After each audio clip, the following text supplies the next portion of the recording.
I dashur i vllau jem, çfarë do padrejtësi që mund të të kenë bërë vëllezrit e tu, çfarë do padrejtësi që mund të të kenë bërë shokët e tu, çfarë do lloj padrejtësi që mund të të ketë bërë udhëhecin punën që je duke e bën, çfarë do lloj padrejtësi që mund të të kenë bërë farefisi jot, kushit e tu, fqinjet e tu, njerëzit me cilët je duke qëndru. Wallahi nuk ka mundësi të jetë më e madhe se padrejtësia që ja bën me kasit pejgamberit alayhis salam. E rehen, e maltretun, e nënçmun, e përgojun, e ulën, than muhabete pas shpinës së tij, i than i çmendur, i than magjistar, e larguan nga Mekja, e rahën, pasi shkojnë në Medinë, shkuan edhe e luftuan, nuk lan gjë të keqe pa i bën pejgamberit alayhis salam. Dhe pas një periudhe të shkurt kohore, do të kthehet pejgamberi alayhis salatu wassalam në Mekë si çlirimtar, dhe krejt që ata që i bën padrejti tani janë të nështruar para pejgamberit alayhis salam.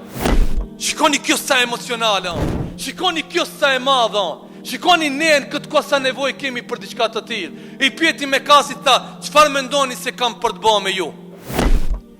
Çfarë mendoni se do të bëj tani me ju? U çu njëri prej tyre dhe tha, ti je i lavdruar, ti je besnik dhe i sinqert, djali i lavdruarit dhe djali i besnikut dhe i sinqertit. Dhe nuk ke çfarë mund të bësh tjetër veç se faljes. E dini natyrën e pejgamberit alayhis salam. E dini jetën dhe sjelljen e tij. Dhe çfarë tha pejgamberi alayhis salam? I tha të njëjtat fjalë vëllezër të dashur. I tha të njëjtat fjalë që i tha Jusufi alayhis salam. Tha nuk ka qortim nga ana jeme sot për ju, dhe jeni të falur duke të bërë dua që Allahu ta fal.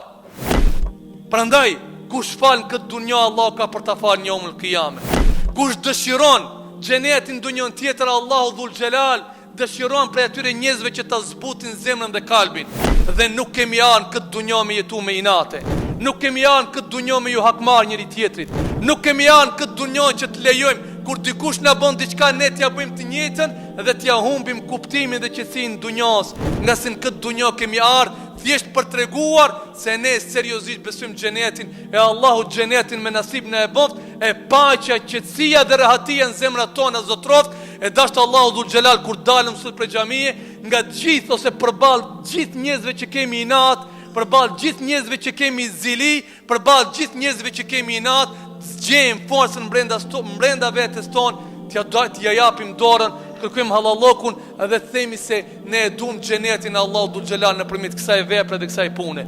Dijeni përfund krejt të dashur vëllezër, armiku i besimtarëve dhe muslimanëve dëshiron neve të na shet përçam. Dhe ne nuk guzojmë të jemi të përçam, duhet jemi një, duhet jemi bashkë duke ndihmu njëri tjetrin në mirësi, e jo duke menduar për njëri tjetrin çfarë ligësie dhe të keqe t'i bëjmë.